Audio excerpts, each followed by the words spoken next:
Sporting Dog Adventures, run, boy, run. Awesome. Everything you need is here under the sun. Everything you need is here under the sun.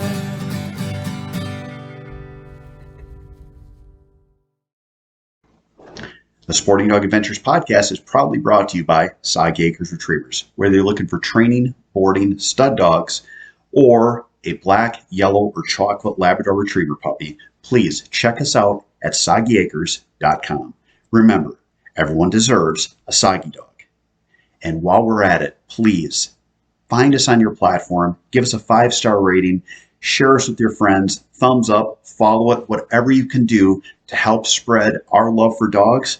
And honestly, the best thing you could do would be just to share it with your friends and family. Share the Sporting Dog Adventures podcast so we can get more people involved with dogs and dogs in the field. Hey, welcome to the Sporting Dog Adventures podcast. I'm your host, Jeff Fuller, and I'm here with my lovely wife, Kate. Hello. So Kate and I wanted to talk to you about a few topics. We actually have Memphis, who is the co-host of the show. He's about to climb on my lap. We wanted to talk about feeding and then about supplements of your dog. It's the off season, so it's a good time to go over nutrition and what we can do for the dogs. Yep. So we wanted to talk about things to do and not do while your dog is trying to eat, and then things you can actually do to supplement your dog's diet. We talk about, here she comes. Here she comes. All right, Hello. This is Memphis. She is the co-host of the show, so And food is her favorite topic. she does like to talk about food. She's now climbed on our lap. Okay. All right. We actually had to move the computer over because we knew she was going to do this and she was going to kick it over. Yes, Memphis she's quite the star, actually. She has a following when we were doing Facebook Lives during the pandemic. She was part of the co-hosting. She would always climb up. And everyone always wanted to see her, which she was never shy about jumping up, which I got an itchy nose now because dog hair. But anyway, we're going to talk about feeding. So when we talk about feeding, the first thing you got to do is find a good food. And we always like to find after a puppy is at 6 months. So when they're up to a puppy, find yourself a good large breed puppy food. It doesn't have to be super expensive, but a mid-range food that you'd find at like Tractor Supply, Fleet Farm, PetSmart, Petco, something like that. And then once they transition to an adult food, we actually switch to a food that is in a 26% protein, 12% fat type range. Mm-hmm. Large breed dogs like Labrador Retrievers put on mass very quickly. So a lot of times people will say, oh, no, you don't need to switch until they're a year. We actually make the switch at 6 months so that they don't put on too much mass too soon where it would really strain their joints. Memphis, she is actually, what are we, Memphis? We're 50 pounds. 50. And what we always try to tell people, too, is not humanize the weight on your dog. Memphis, as a dog, is 50 pounds. So if she was 5 pounds overweight, people would say, well, it's only 5 pounds. 10 pounds overweight? Well, she's 10 pounds. But you have to look at it as percentage. Memphis at 10 pounds overweight is 20% overweight, which is like me being 40 pounds heavier than I am now. Right. So when we look at the health of the dog, we want to make sure that we're doing portion control. We have a good food. I always go with the chicken-based. And then as far as other feeding instructions, I know we've had some different conversations with people here in the past that Kate wanted to talk about with just some tips. Yeah, different clients that have come to us with different questions and concerns. Labs being, super food motivated, labs with being food aggressive, and other dogs the same. Yes, labs would pretty much eat themselves to death, literally, if you left them to their own devices. They like to generally eat very quickly. Sometimes it's obnoxious how quickly they eat, and she is the worst one in our whole household. Yes. She is. It's terrible. But what we tell people is basically like, first measure out their food so that they're getting the exact amount every single time, that it's controlled. But two, don't mess with them when they're eating. Measure it out, put it in their bowl. You can crate them while they eat. You can put them in another room, whatever it is you need to do, but don't mess with them. And don't let your children mess with them. And honestly, don't let other dogs mess with them. No. We always separate dogs. When I have dogs that come into the kennel for boarding, people say, well, you can keep them together, which is fine. I still feed them separately. I have seen more dogs get in fights over trying to swap bowls, especially if they have something different. You've got the bigger, better bowl. You try to get the other one's food, or you get one like Memphis, who in our house will eat as fast as she can. And then she will try to eat everyone else's food. Yeah. So with Ace actually, he's laying on the floor. He doesn't come up for the he's shy videoing, but Ace actually eats slow, and he will allow Memphis to bully him out of her food. What people don't realize is this sweet little dog is actually the thug in the family. She's the thug. So she eats too fast, basically, and then she goes to try to steal. So if your dog eats too fast, as people often tell us, there are bowls. It looks kind of like a maze or a puzzle, and you can sprinkle the food into that kind of bowl. It's called a slow feeder bowl. Yeah. Is it necessary? I would say if your dog is getting to the point where they're either stealing other dogs' food or throwing up because they eat which is common. They eat so fast that they vomit. Get the slow feeder bowl. We got that for her, especially if they eat really fast and then they go guzzle a bunch of water. It's like guaranteed formula for vomit on the floor. So get a slow feeder bowl. They really work. She uses one. Memphis uses one, and they're absolutely great. Yep. And then don't be shy about crating them.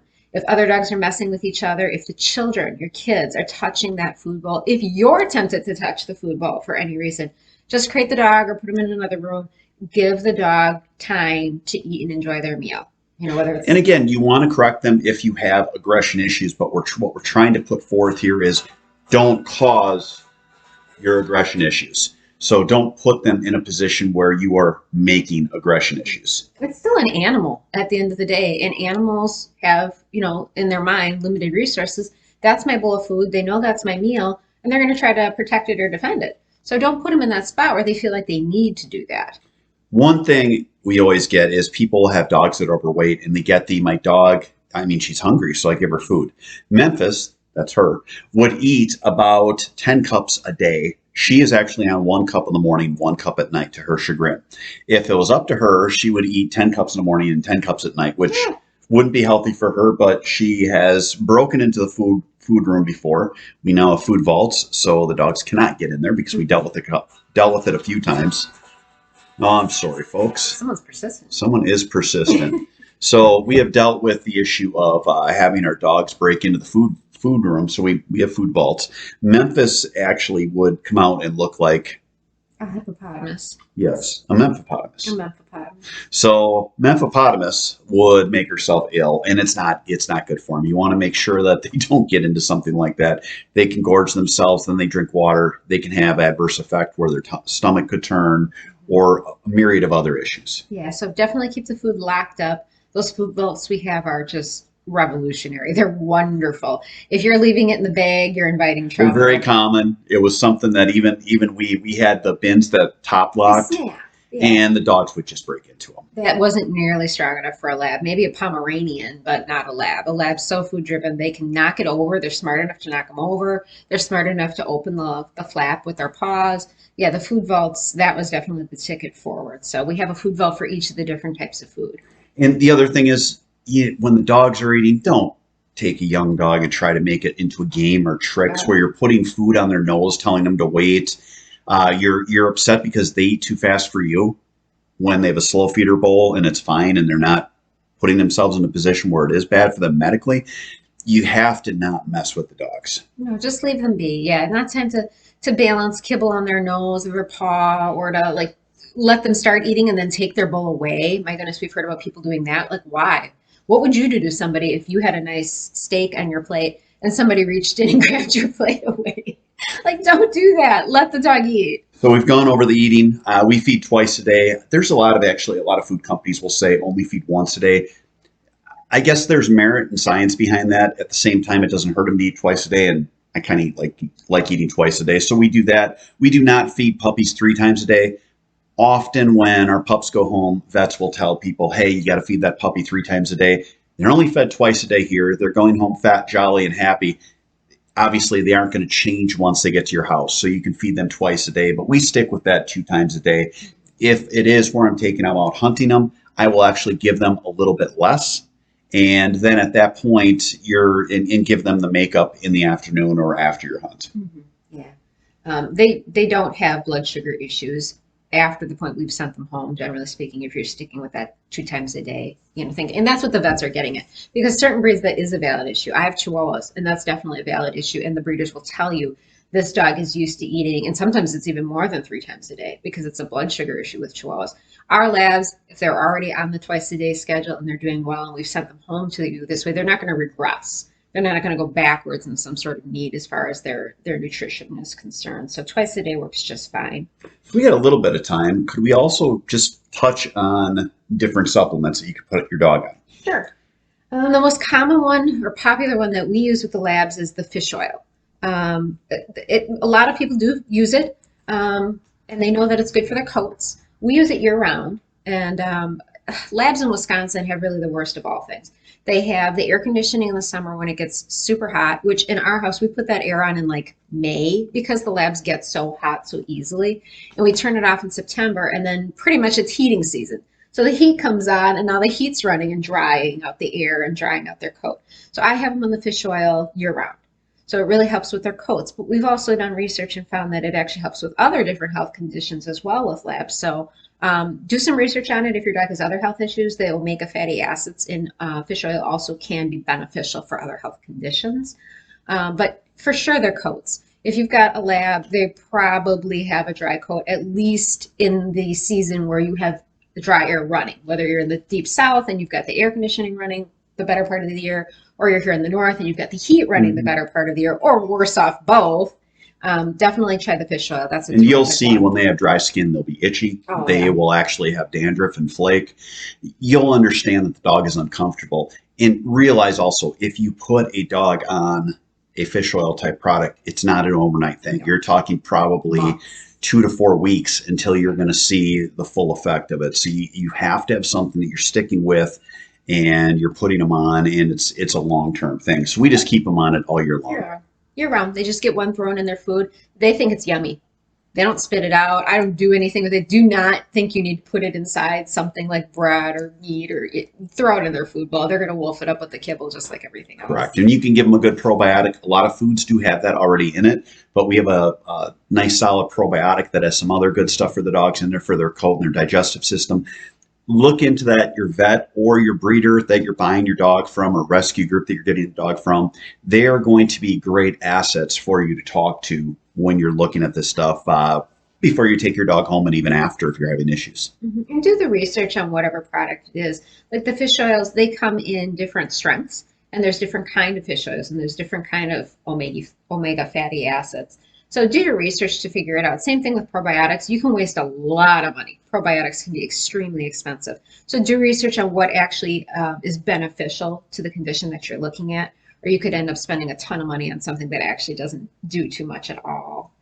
So I hope that helps. This is our first video podcast that we are going to put up on our YouTube channel, Rumble, a few other platforms, as well as Spotify. We were invited to do a video podcast on Spotify. We figured we'd give it a shot, so got a new computer. We're going to try this. It's going to get better. It is something that we wanted to do a dry run on, a topic that was an easy topic for us, all as well as a topic that we can both talk about, and then kind of go from there. We didn't know that Memphis was going to join us today. No. I mean, she made the decision that she is the co-host, so she is going to probably be on many in the future, because once she starts getting involved where she likes to be up here when I am talking to the computer, it becomes common. No for an answer. No, she won't. She just puts her paws up and she is good to go. So next up, we're going to talk about our Gundog training series, week number 3. And then on the last part of the show, Kate's going to join us again, and we are going to talk about a hunting tip, which is how to groom your water dog. Well, all that and more coming up after this.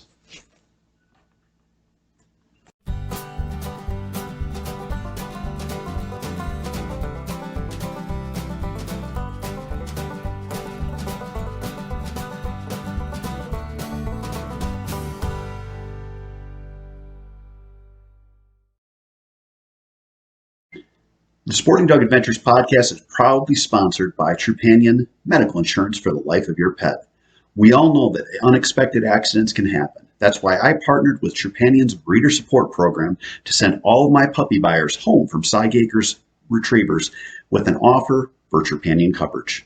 Learn more about Trepanion and sign up for their free breeder support program by visiting trepanion.com/breeder.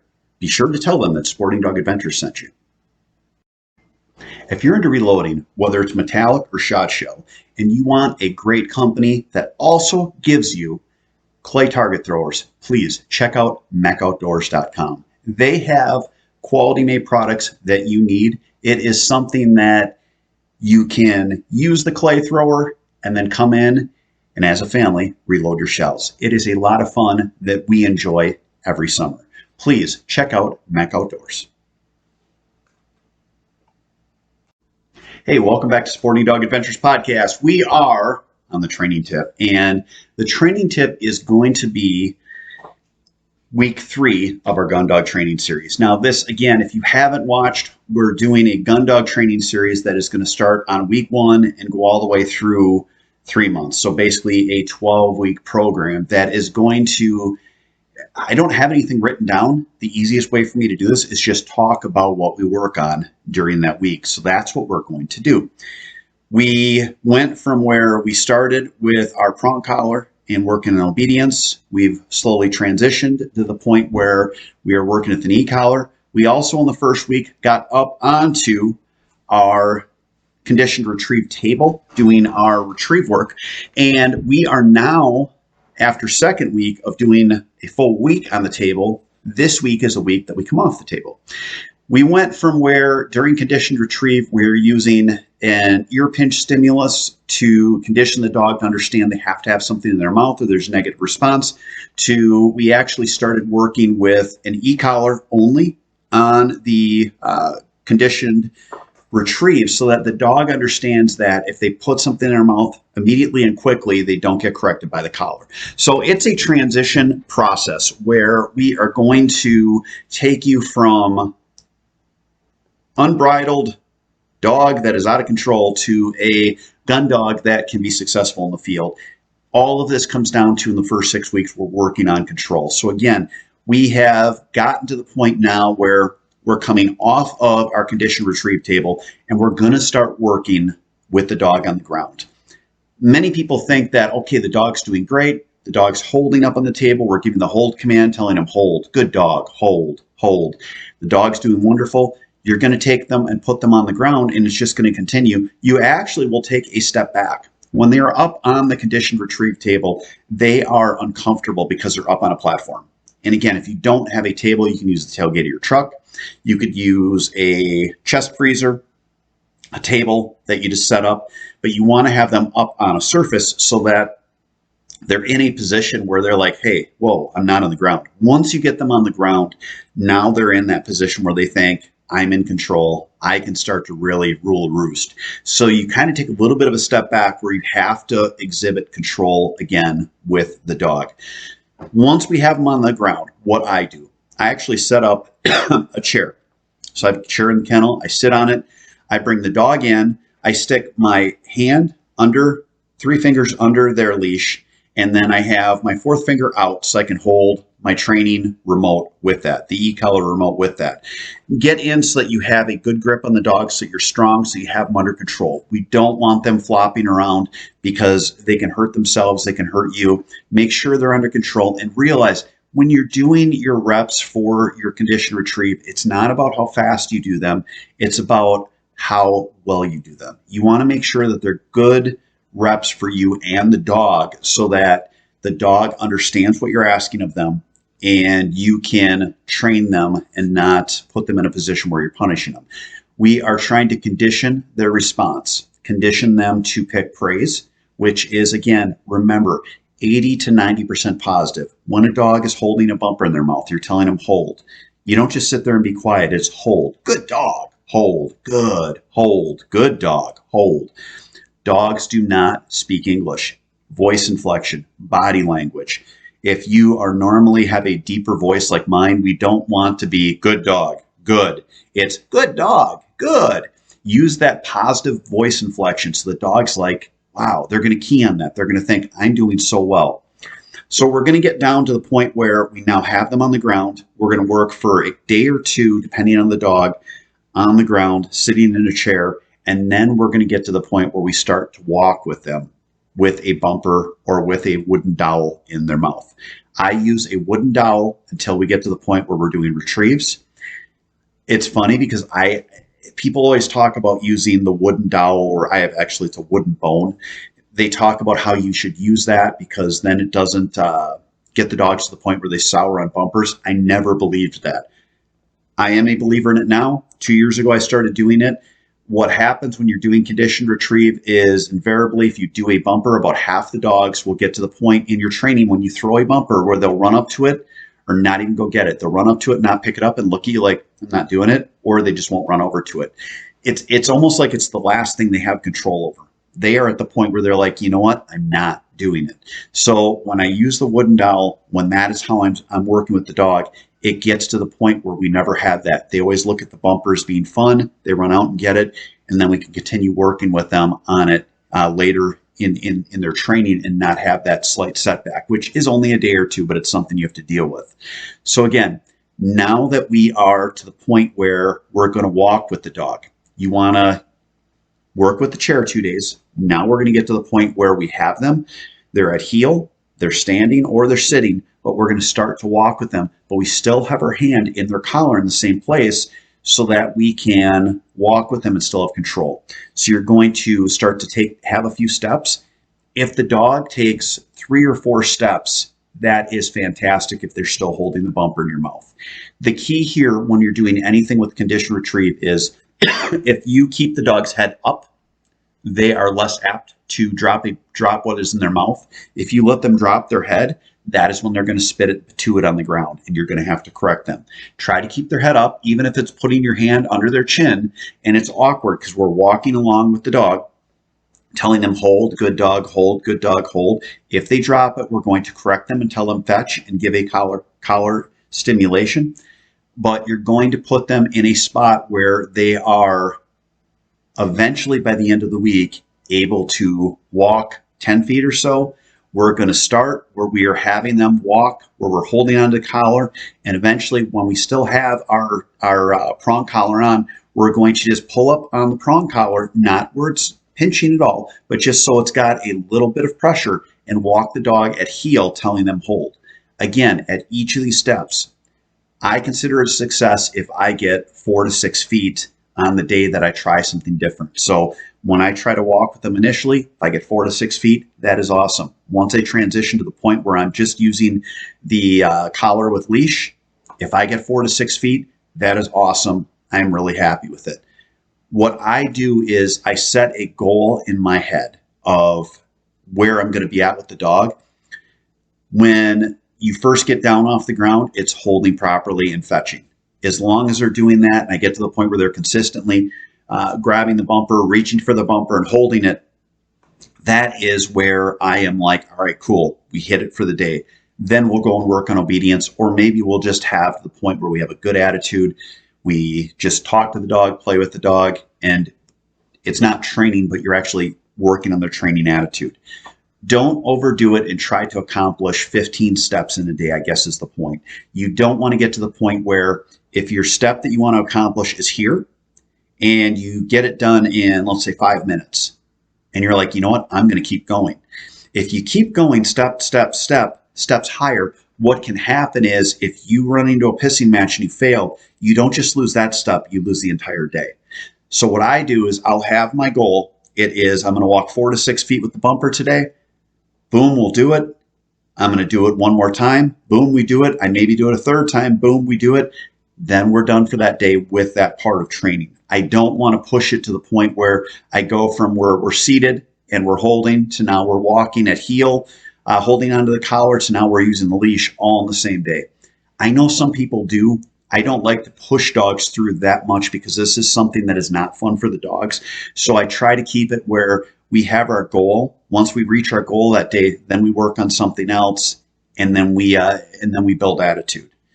Simultaneously during this week, you're going to finish up your e-collar conditioning. When you're doing e-collar conditioning, you have been walking your dog, telling them sit and giving them a correction about every 3 times. We're going to now finish up telling them here, pulling them toward us, and every 3 to 5 times, nick them with the collar as you pull them toward you. Again, you're teaching them how to turn the pressure off by coming to you and by sitting. That is something that by the end of this week, we're going to just use the collar for reinforcement. So we're going to get to them to the point where at the end of the week, we're using it for reinforcement. We also use it for something called debolting, which debolting is teaching them that they can't run away from pressure. And the way I do that is I actually have the kennel door. I open it. I have them seated. I still have them on the leash. I have them go in. I tell them to sit again. If they don't sit, I would correct them. And then I tell them to come back out to me. Invariably, what you'll see is the dogs think once they're in the kennel, they can run to safety. And you can do this with your house, you can do this with your garage, but put them in a position where they think that they can get away with it. And then you have to correct them so they understand, no, I have to listen even when I'm in here. You have to get to the point where the dog doesn't bolt. And it's called debolting because you don't want the dog to bolt, which means they can run from the pressure. I have seen this with dogs that have been trained improperly. I had one dog that had hit a cow fence. When you hit them with the collar, they actually tried to run away from the pressure. This is something that you have to look at it and go, okay, the dog doesn't understand. Work with them on a leash so you have it under control. Again, collars and pressure is used as a training tool to modify behavior, to pick the positive, to pick what we're asking of them.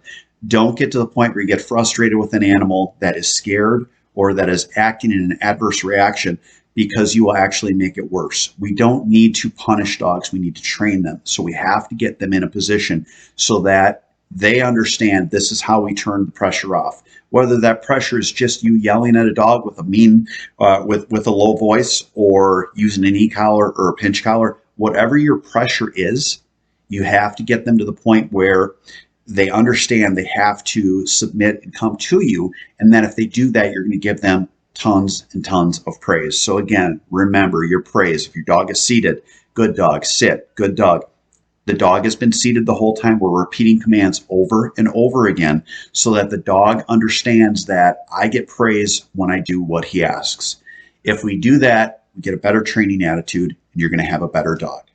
So that is it for this week on the Gundog training program. Next week, we are going to start working with shooting around the dogs. And now I will tell you during this week, and again, this isn't a program that I've written everything down, but I'm trying to think of everything that we do. But during this week, we also take the dogs out in the dog yard and I let them all run around like idiots and have fun. I just throw bumpers for them. Next week, I will actually start shooting a 209 primer pistol when I'm throwing the bumper occasionally.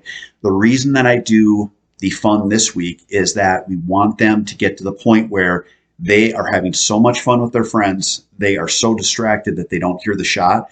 And then eventually we get to the point where it's just dog, handler, and we're doing it one-on-one. But first we do it in a group so that they have their group think of this is awesome, this is fun, and we can get them properly introduced to gunfire. So all that and more will come up next week in the Gundog training program. Stay tuned next for our hunting tip, which is my beautiful wife, Kate, talking about grooming your water dog. All that and more coming up after this.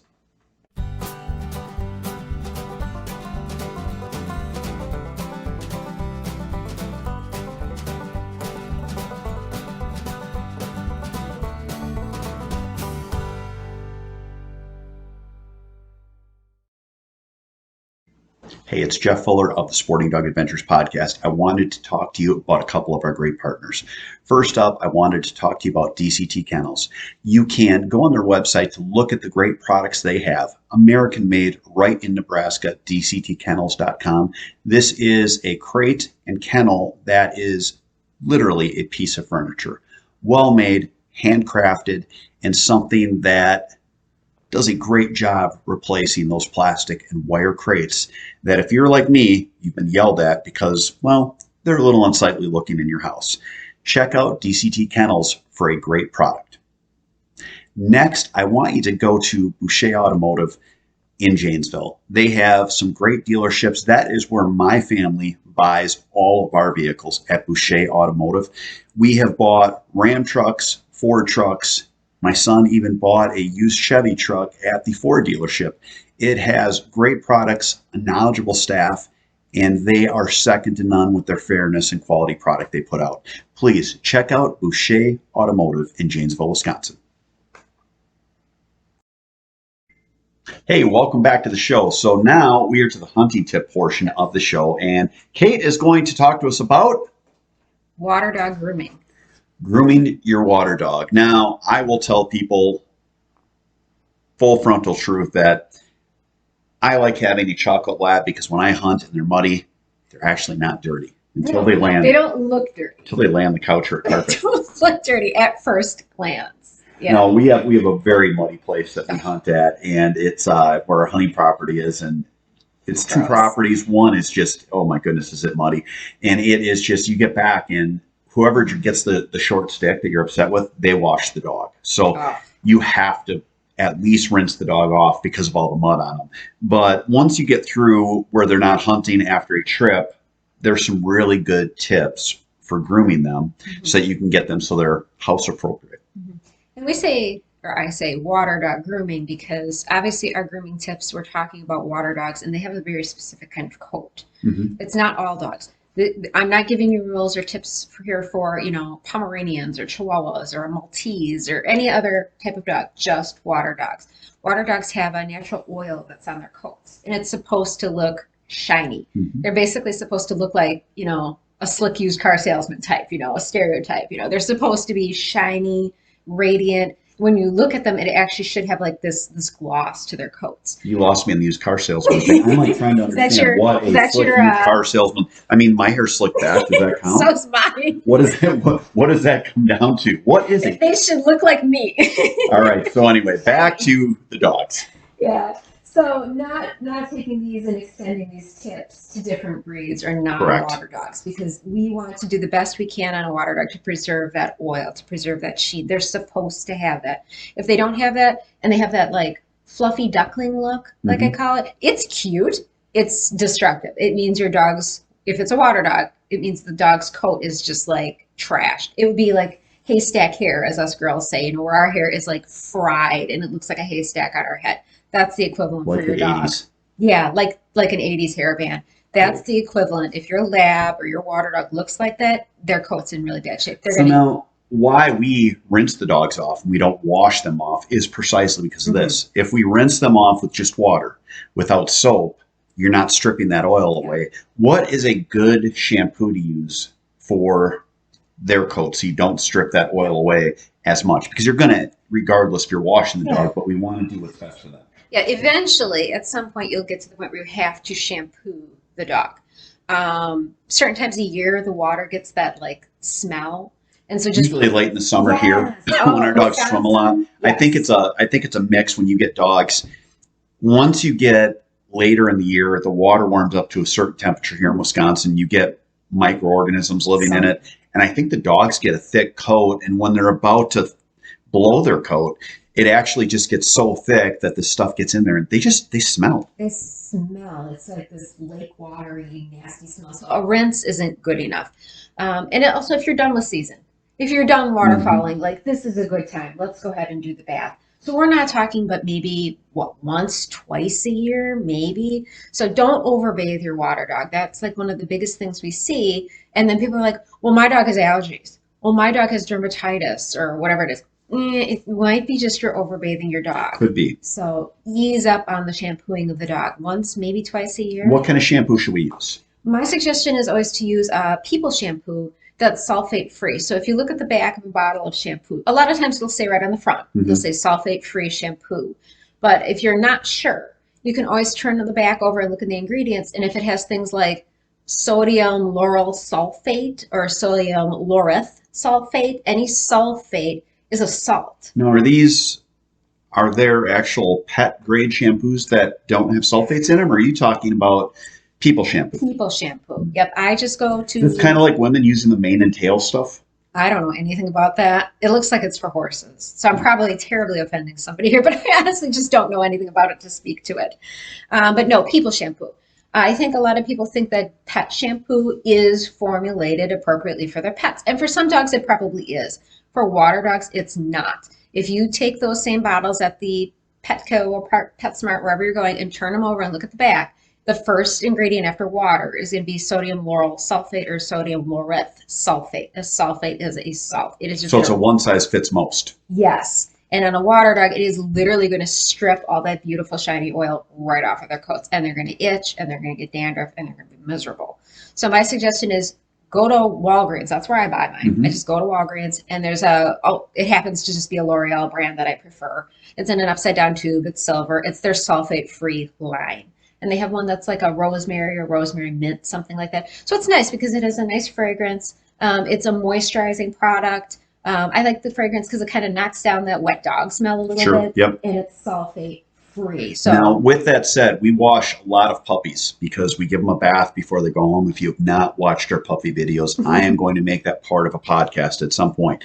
But I digress. When we wash the puppies, I always tell people it's like kneading bread. You want to really, really, really scrub a Labrador Retriever because they have two coats. They have an undercoat and a top coat. And if you only just suds them up and rinse it off, what will happen is your dog smells great, and then they dry and they smell again. It's horrible.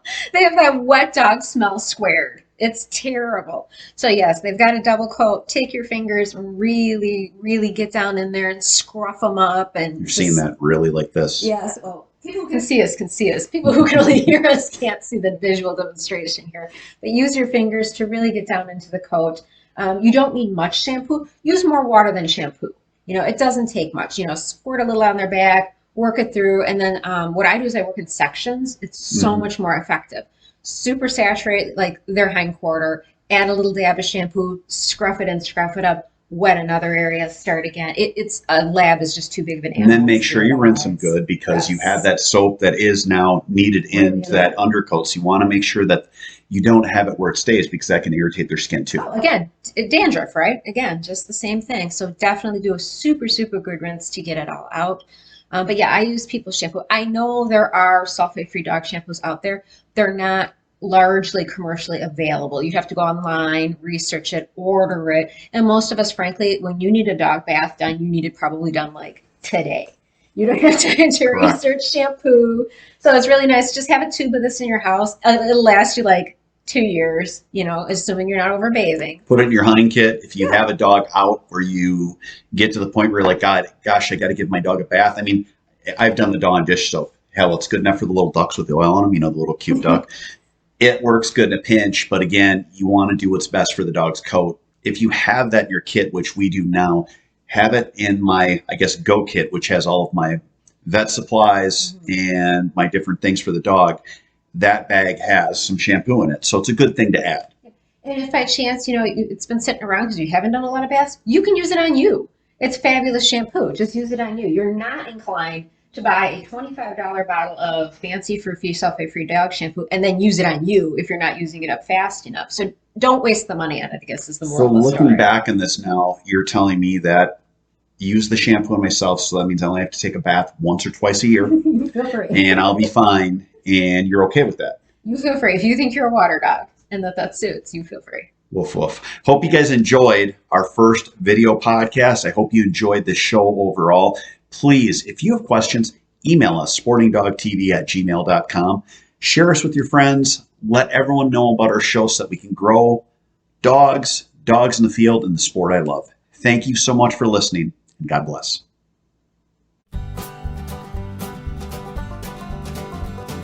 Sporting dog adventures, run, boy, run. Everything you need is here under the sun.